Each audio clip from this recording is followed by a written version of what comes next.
Hello friends, I welcome you all to my YouTube channel CA Rahul Agarwal classes. Friends, हम लोग revision कर रहे थे। लास्ट क्लास में हम लोगों ने फंडामेंटल्स ऑफ पार्टनरशिप की रिवीजन की थी। उसमें दो टॉपिक बच रहे हैं, पास्ट एडजस्टमेंट और गारंटी ऑफ प्रॉफिट। वो आपको आज की वीडियो में एंड में मैं डाल दूंगा, वो मिल जाएगा। अभी स्टार्ट करते हैं हम गुडविल चैप्टर की रिवीजन। सिंपल सा चैप्टर है, मेरे ख्याल से 10-15 मिनट में हो भी जाएगा। फॉर्मूले ही बेस्ड ही है बस ये तो। प्लीज चैनल को लाइक, सब्सक्राइब और अपने फ्रेंड्स के साथ शेयर जरूर कर दीजिएगा, जितना ज्यादा हो सके। ठीक है, तो आइए चलते हैं अपने टॉपिक पर। गुडविल। गुडविल क्या होती है? बिजनेस की रेप्यूटेशन। तो वैसे तो किसी बिजनेस की रेप्यूटेशन पैसों में मेजर नहीं की जा सकती। रेप्यूटेशन देखनी है उसकी कितनी है, तो एक फैक्टर से पता चलता है, जैसे कि उसके प्रॉफिट्स बहुत ज्यादा हो रहे हैं, उसके यहाँ बहुत भीड़ लगी रहती है। इन सब चीजों से पता चलता है कि उसकी अच्छी गुडविल है। गुडविल जनरली तो मेजर नहीं हो सकती पैसों में, बट हमें गुडविल को मेजर करना पड़ता है और इसके कुछ फॉर्मूले हैं। वो क्यों मेजर करना पड़ता है, उसका यूज आगे के चैप्टर्स में आता है। जैसे अगर किसी पार्टनर का एडमिशन होना है, ठीक है, कोई पार्टनर हमारी फर्म में आना चाहता है। वो अब मैंने और एक और दूसरे पार्टनर ने 10 साल बिजनेस चलाया और उस कंपनी का नाम, उस फर्म का नाम बहुत आगे तक ले गए। अब कोई पार्टनर जुड़ना चाहता है, कहते हैं मैं कैपिटल ले आऊंगा, आप भी लाए थे, मुझे अपना पार्टनर बना लो। क्या हमें इतनी इजीली उसको पार्टनर बना लेना चाहिए? नहीं। हमने इतनी मेहनत करी, इस फर्म का नाम ग्रो किया, और वो जो लॉस के पीरियड थे वो उसने तो बियर नहीं करे, हमने करे, और उसकी जो अब मलाई उसको भी मिल जाएगी। तो इसलिए वो कंपनसेट करेगा हमें कि उसने वो वाला पीरियड नहीं देखा जो हमने सेक्रीफाइस का पीरियड देखा था। तो उससे क्या बोले, कैपिटल तो वो अपने लिए ला रहा है। कैपिटल तो जब वो अगर कभी जाएगा फर्म से उसको वापस मिल जाएगी। तो वो क्या लेके आएगा? गुडविल।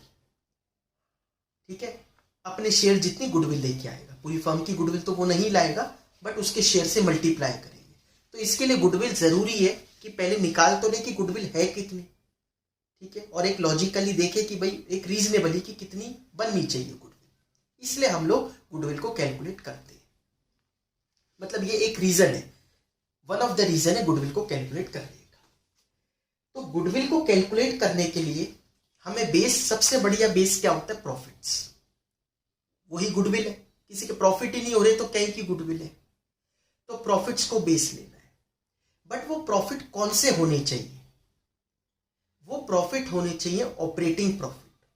कहने का मतलब उसमें कुछ ऐसी अनयूजुअल चीज नहीं होनी चाहिए जो आपके यहां रिकरिंग नेचर की ना हो, बार बार ना होती हो। क्या कहने का मेरा मतलब है? जैसे मैं गुडविल निकालने बैठूं इस साल और पिछले साल के प्रॉफिट को बेच लूं, बट पिछले साल क्या हुआ था, हमने एक बिल्डिंग बेची थी अपनी, हमारी एक बिल्डिंग में काम करते हैं हम, और उसमें एक फ्लोर बेचा था, और वो फ्लोर बेच के हमें बहुत अच्छा खासा प्रॉफिट हुआ था। उस वजह से पिछले साल के प्रॉफिट्स बहुत ह्यूज आए। तो क्या गुडविल कैलकुलेट करने के लिए हम वो वाले प्रॉफिट को कंसीडर कर लें? आपको ठीक लगता है? नहीं। इससे गुडविल का अमाउंट आपका बहुत ज्यादा आएगा, बट क्या ये करेक्ट गुडविल है? क्या वो जो आपने बिल्डिंग बेची वो रेप्यूटेशन से लिंक होती है? नहीं। रेप्यूटेशन तो भाई आपके कस्टमर आपसे कितने सेटिस्फाइड है और कैसी सर्विस देते हो, इन सब चीजों से बनती है गुडविल, ना कि आपके बिल्डिंग बेचने से। तो वो वाली चीजें, अनयूजुअल चीजें हमें गुड प्रॉफिट्स में से हटानी पड़ेगी। वो एडजस्टेड प्रॉफिट को हम लेंगे, तब गुडविल के फॉर्मूले पे पुट करेंगे। तो पहले तो हम अपने प्रॉफिट को ही ठीक करेंगे। वो प्रॉफिट को ठीक करने का मतलब क्या है, मैंने यहां पर आपको प्लस माइनस करके दिखा रखा है। एक बार पढ़ लेते हैं जल्दी जल्दी। प्रॉफिट जो दे रखे हो, इसमें सबसे पहले मैंने क्या लिखा? Add abnormal losses. अगर कोई, जिस साल के प्रॉफिट को हमने बेस बनाया है उसमें कोई एबनॉर्मल लॉस हुआ था, जो हर बार नहीं होता, कोई अर्थक्वेक आ गया था, कोई लॉस बाय फायर हो गया था, तो उसके लॉस को, अच्छा वो खर्चा था, पहले क्या कर रखा था, उस खर्चे को माइनस, हटाने के लिए इंपैक्ट क्या कर दूं? Add back. एड बैक करेंगे तो नलीफाई हो जाएगा ना इंपैक्ट, तो एड बैक कर दो। समझ में आया? तो उसको ऐड कर दिया। Add overvaluation of opening stock. देखिए, आपको याद है ट्रेडिंग अकाउंट बनाते थे आप बचपन में, बचपन मतलब 11th में, to opening stock by closing stock, यहां बाय सेल्स लिख देता हूं, ऐसे टू ग्रॉस प्रॉफिट। परचेजेस रहे तो अभी सिर्फ समझ रहे हैं हम, 100 10 और ये 40 तो 110, ये आ गया 70 रुपीज का ग्रॉस प्रॉफिट। ठीक है, ये ट्रेडिंग अकाउंट बनाया मैंने। अब यहां पर बात कर रहे हैं over valuation of opening stock. अगर मेरा ओपनिंग स्टॉक ओवर वैल्यूड है, ज्यादा दिखा रखा है, 40 का है बट दिखा रखा है 50, इसका इंपैक्ट क्या पड़ेगा ग्रॉस प्रॉफिट पर? इसका इंपैक्ट ये पड़ेगा कि प्रॉफिट हमारे उतने ही कम आएंगे, तो ये प्रॉफिट आएंगे सिर्फ 60 रुपए के। ओपनिंग स्टॉक ज्यादा था तो उसकी जगह क्या होता, अगर ये इतना ही रहता, इसको हम रखते 40 ही, लेकिन ये अंडर वैल्यूड होता, ये होता 0। ये अगर 10 की जगह 0 लिखते, अंडर वैल्यू कर दिया हमने, ठीक है, तो 100 में से 40 फिर भी 60 आता। इसका मतलब ग्रॉस प्रॉफिट कितना होता, कम होता। क्या मतलब हुआ, अगर आपने क्लोजिंग स्टॉक कम दिखा रखा है तो ग्रॉस प्रॉफिट भी कम आएगा, अगर आपने ओपनिंग स्टॉक ज्यादा दिखा रखा है तो ग्रॉस प्रॉफिट कम आएगा। Closing stock and gross profit are directly related to each other. Gross profit and opening stock are indirectly related to each other. जितना ज्यादा ओपनिंग स्टॉक उतना कम प्रॉफिट, जितना कम ओपनिंग स्टॉक उतना ज्यादा प्रॉफिट, क्योंकि दोनों सेम साइड पे है ना भाई, और ये दोनों ऑपोजिट साइड पे। जितना ज्यादा भाई, जितने ज्यादा ये साइड होगी उतना ज्यादा ग्रॉस प्रॉफिट आएगा।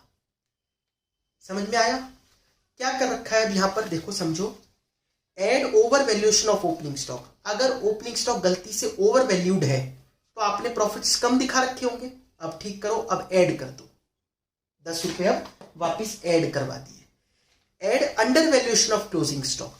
अगर आपने क्लोजिंग स्टॉक को अंडर वैल्यू कर रखा था, कम से दिखा रखा था, तो आपके प्रॉफिट फिर भी कम आ रहे होंगे, अब बढ़ा दो, इसलिए ऐड कर रखा है। आई बात समझ में? फिर क्या लिखा, add capital expenditure charge as revenue expenditure. अगर कोई कैपिटल एक्सपेंडिचर है, कैपिटल एक्सपेंडिचर क्या होता है, असेट खरीदना, फर्नीचर खरीदा, उसको आपने रेवेन्यू एक्सपेंडिचर मान लिया, उसको आपने खर्चा मान लिया, फर्क क्या पड़ा होगा उससे? खर्चा माना होगा तो P&L में ले गए होंगे, असेट में तो लेके नहीं गए होंगे, तो P&L में खर्चा ले गए होंगे तो प्रॉफिट कम हो गए होंगे। अब क्या करेंगे, ठीक करो, तो उसको ऐड कर दिया। आई बात समझ में? लेस क्या करवा रहा है, लेस एबनॉर्मल गेन्स। मैंने जो एग्जांपल दिया था कि पिछले साल कोई बिल्डिंग बेची हमने, हर बार तो नहीं बेचेंगे, तो एबनॉर्मल गेन्स को माइनस कर दो।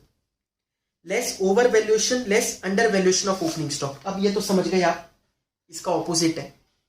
अगर ये ओवर ना होकर अंडर होता, 40 की जगह 30, तो ये ज्यादा दिख रहा होता, ज्यादा भी ठीक नहीं है, माइनस कर दो।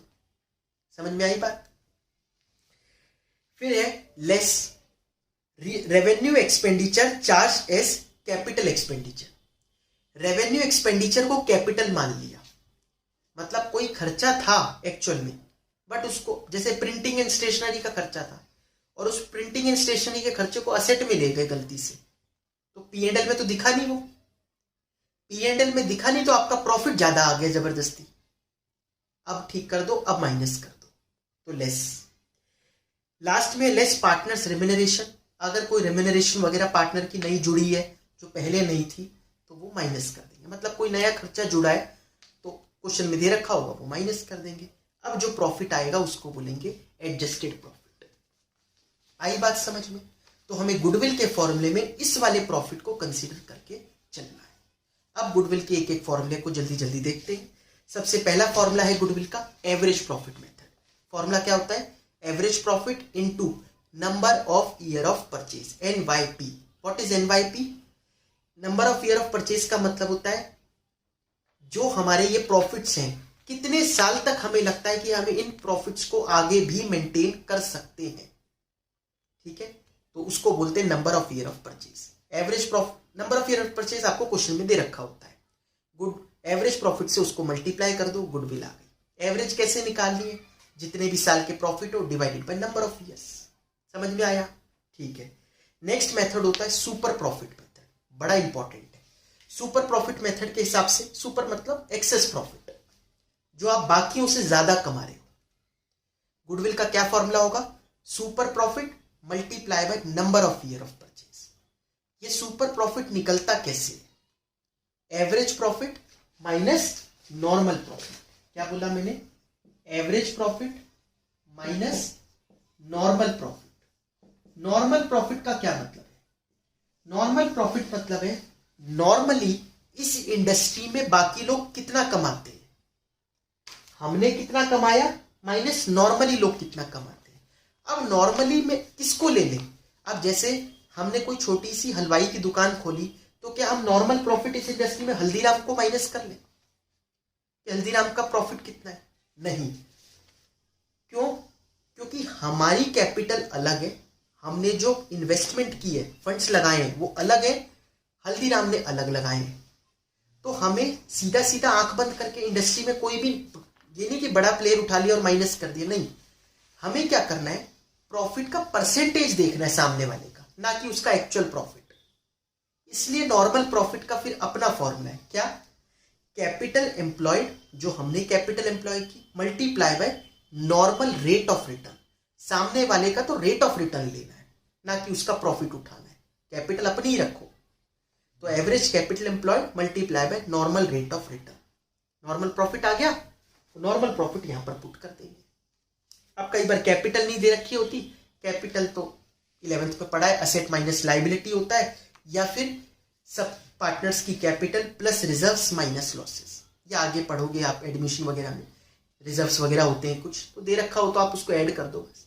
Capital of all partner plus reserves minus losses, ये करके कैपिटल आ जाए। आया समझ में सुपर प्रॉफिट में?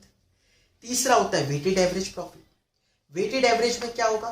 तो वेटेड एवरेज प्रॉफिट में weighted average profit multiply by number of year of purchase. ये वेटेड एवरेज कैसे निकलता है?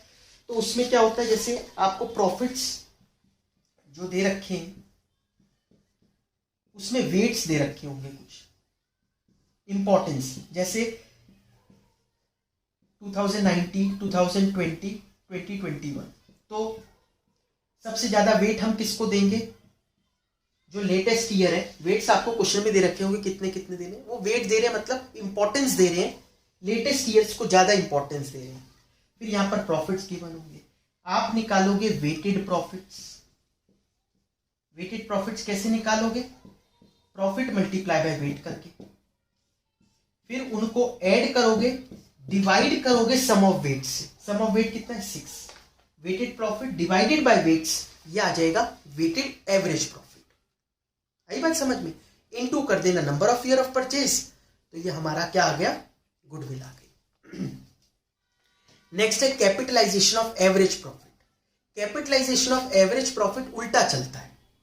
वो क्या कहता है कैपिटलाइजेशन ऑफ एवरेज प्रॉफिट? वो ये कहता है कि जैसे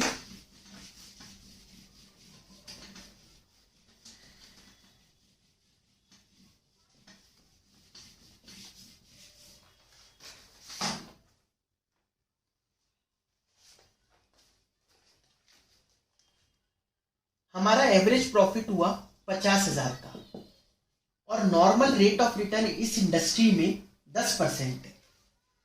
जिस लाइन में हम गए वहां पर नॉर्मली लोग 10% कमाते हैं। 10% किसका? जितना पैसा इन्वेस्ट करते हैं उसका 10% हर साल कमाते हैं। ठीक है, हमने 50,000 कमाया, तो हमारा कितना लग रहा है कि कैपिटल कितनी लगाई होगी उस हिसाब से? एक अंदाजा 5 लाख है ना। तो हमने अंदाजा लगाए तो 5 लाख के हिसाब से कैपिटल लगाई होगी, बट आप कहते नहीं, हमने तो 4.5 ही लगाई है। इसका मतलब 50,000 की क्या है? गुडविल। क्या किया? 50,000 10% के हिसाब से हमारी कैपिटल कितनी होनी चाहिए? 5 लाख। इसको बोलते कैपिटलाइज्ड वैल्यू माइनस, अब चेक करो आपने एक्चुअल में कैपिटल कितनी लगाई। Capital employed. देखिए इसका मतलब क्या है कि 5 लाख 4.5 लाख की कैपिटल लगाकर भी हमने 5 लाख वालों के जितने प्रॉफिट कमा लिए। समझ में आई बात? फिर से बता रहा हूं, जैसे 4.5 लाख रुपए कैपिटल लगाई थी हमने और 10% नॉर्मली लोग कमाते हैं, तो उस हिसाब से तो हमें 45,000 ही कमाना चाहिए था, बट हमने कितना कमाया है? 50,000। तो हमने 5 लाख की कैपिटल वालों की तरह से कमा लिया। तो ये क्या है? हमारी गुडविल है। Capitalised value minus capital employed. Capitalised value कैसे निकलेगी? Average profit into 100/NRR। जैसे वो 50,000 इंटू 100/10 करा, 5 लाख आ गया, माइनस हमारी कैपिटल कितनी है? 4.5 लाख, वो कर देंगे। ठीक है। लास्ट फॉर्मूला होता है कैपिटलाइजेशन ऑफ सुपर प्रॉफिट। उसमें तो सीधा है, super profit multiply bye 100/NRR, तो हमारा आंसर आ जाएगा गुडविल का। सुपर प्रॉफिट कैसे निकालते हैं वो भी बताया था पहले, average profit minus normal profit.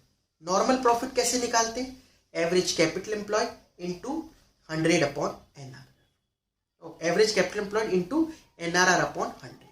ये आ गया आपका नॉर्मल प्रॉफिट, दोनों को माइनस कर लो, सुपर प्रॉफिट आ गया। फिर यहां पर सुपर प्रॉफिट इंटू 100/NRR। आई बात समझ में? ये हमारा गुडविल का पूरा कंसेप्ट सारे समझ में आ गए होंगे आप लोगों को। तो विदाउट वेस्टिंग टाइम चलते हैं टॉपिक्स पर। Past adjustments. पास्ट एडजस्टमेंट में क्या होता है?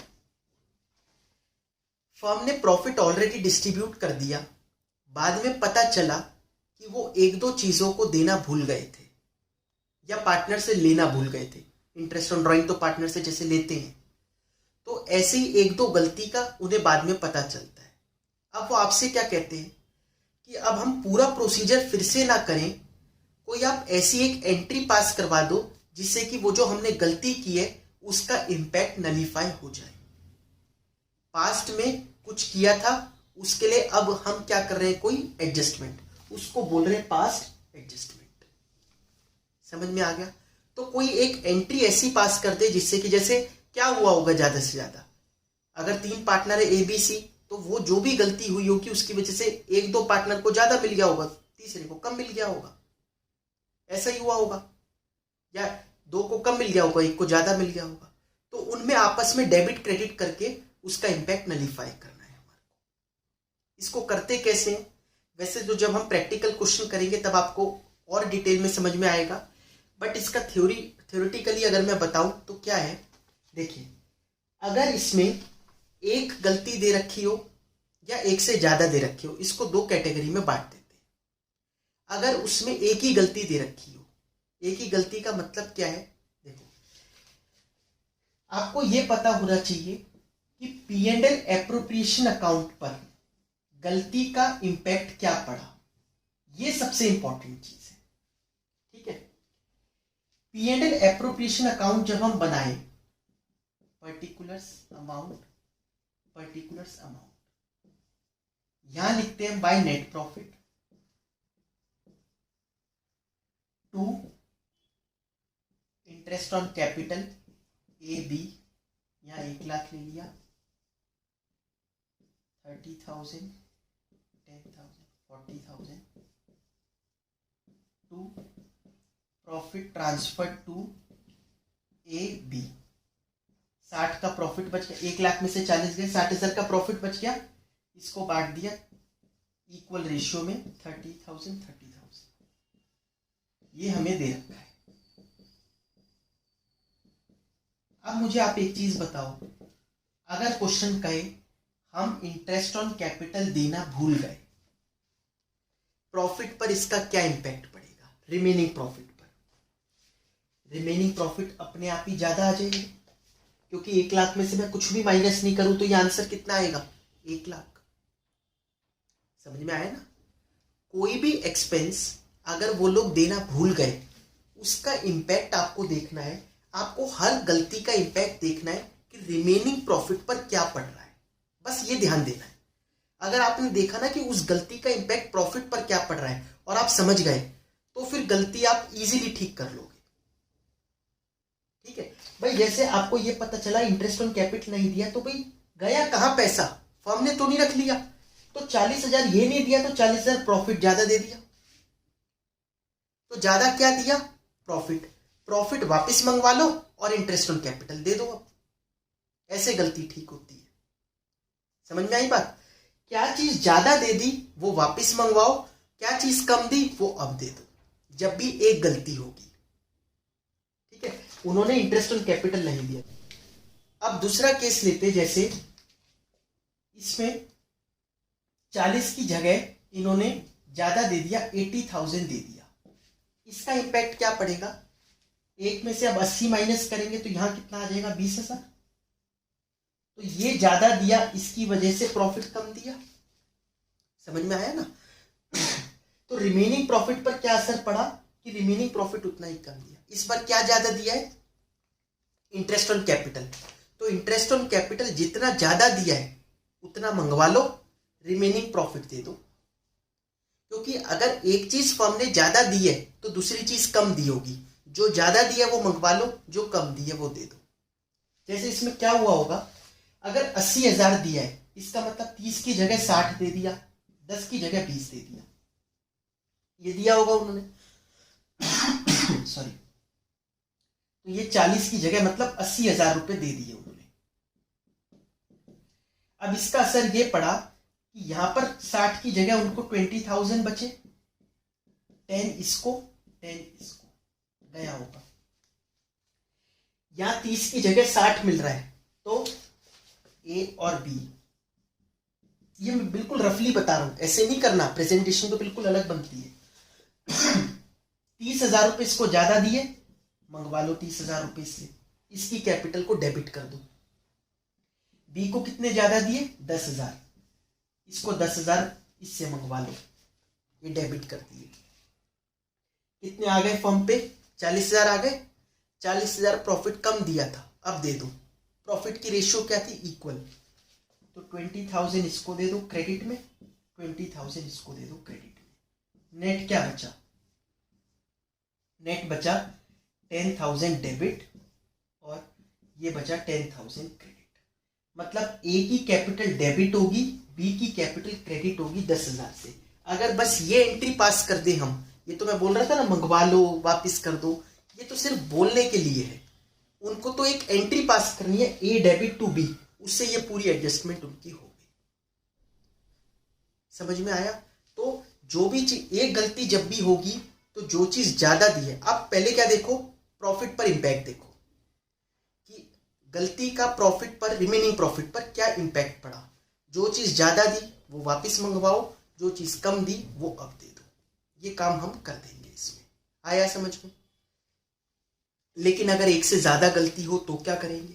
अगर एक से ज्यादा गलती होगी तो फिर तो आपको एक ही प्रोसीजर अपनाना है। फिर इतना सब कुछ तामझाम, ये नहीं कि कितनी गलती है बस उतना ही मंगवाओ, नहीं, सारे प्रॉफिट वापस मंगवाओ, गलतियां ठीक करो। जैसे वो कहीं इंटरेस्ट इन कैपिटल भी रह गया, सैलरी भी रह गई, कमीशन भी गलत हो गई, तो आप सारे प्रॉफिट को रिवर्स कर दो फिर से जो दिए थे, रिमेनिंग प्रॉफिट, गलतियां ठीक करो, अब दो जो देना है। अब जो प्रॉफिट निकल के आया वो असली प्रॉफिट है, रिमेनिंग, वो बांट दो। आया समझ में? पास्ट एडजस्टमेंट आपको ऐसे थ्योरेटिकली शायद नहीं समझ में आएगी, क्वेश्चन देखना, उसमें समझ में आएगी जब मैं क्वेश्चन करवा दूंगा। ठीक है, इसके बाद नेक्स्ट टॉपिक होता है guarantee of profit to partner. Guarantee of profit to partner बहुत सिंपल है। Guarantee of profit to partner में, वैसे गारंटी ऑफ प्रॉफिट दो तरीके की होती है, एक होती है टू पार्टनर, एक होती है to firm. Guarantee of profit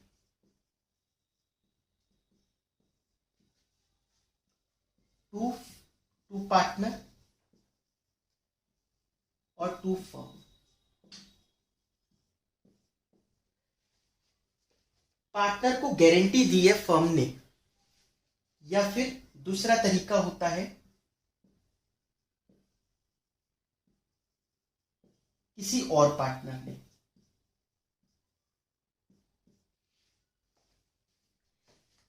समझो फिर से स्टार्टिंग से, guarantee of profit to partner, partner को गारंटी मिली, किससे मिली?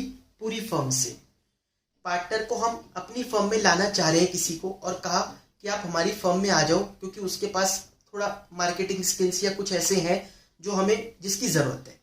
उसने कहा कि मुझे डर है, पता नहीं पैसे मिले ना मिले, कभी लॉस हो गया तो मैं क्यों बियर करूं। तो हमने कहा नहीं, आपको गारंटी देते हैं, इतना प्रॉफिट तो आपको देंगे ही देंगे। ये फर्म ने उसको जैसे गारंटी दे दी। तो अगर ABC 3 पार्टनर है, गारंटी C को मिली है, तो फर्म का देने का मतलब क्या, रिमेनिंग पार्टनर पर जाएगा उसका बोझ। तो A और B उसको बियर करेंगे, जो भी डेफिशिएंसी अगर आती है तो अब अगर जैसे गारंटी ऑफ प्रॉफिट, मतलब हमने दी थी C को कि आपको 10,000 रुपए की गारंटी देते हैं, बट उसको एक्चुअल में ही प्रॉफिट 15 हुए, तो ये थोड़ी ना फिर भी 10 ही देंगे, नहीं। लेकिन अगर उसको प्रॉफिट निकल के आया 8,000 रुपए, तो हम उसको 10 देंगे। गारंटी मतलब होता है मिनिमम आपको इतना मिलेगा, ज्यादा आपकी किस्मत है, ठीक है। तो अगर 10 की जगह उसको 8 ही मिल पाया, तो वो 2,000 रुपए कौन बियर करेगा, A और B बियर करेंगे। किस रेशियो में, गारंटी की रेशियो में। अगर क्वेश्चन में कोई गारंटी की रेशियो गिवन है उसमें करेंगे, गारंटी की रेशियो नहीं दे रखी तो प्रॉफिट शेयरिंग रेशियो में करेंगे। अब प्रॉफिट शेयरिंग रेशियो भी नहीं दे रखी तो इक्वली कर लेंगे। समझ में आ गया। और अगर किसी और पार्टनर ने पर्सनली दी है, जैसे ABC 3 पार्टनर है, A ने कहा नहीं मैं बियर करूंगा, तुम आओ बस फर्म में, तो फिर A में से डेफिशिएंसी माइनस करके C में डाल देंगे, ठीक है। करके देखेंगे, क्वेश्चन बहुत सिंपल होता है। और अगर guarantee of profit to firm को गारंटी दी है किसी पार्टनर ने कि मुझे फर्म में ले लो, मैं आपके प्रॉफिट्स को इतना बढ़ाकर दिखा दूंगा। अगर उसने नहीं बढ़ाया तो हम उसकी कैपिटल से पैसा काटेंगे, ठीक है। जितनी भी डेफिशिएंसी होती है तो वो क्या करेंगे, जैसे बाय P&L एप्रोप्रिएशन में बाय नेट प्रॉफिट आया, P&L एप्रोप्रिएशन में आया बाय नेट प्रॉफिट 1,00,000 रुपए, बट उसने कहा था मैं इसको 1,20 करूंगा, तो 20,000 रुपए हम उसकी डेफिशिएंसी ऐड कर देंगे,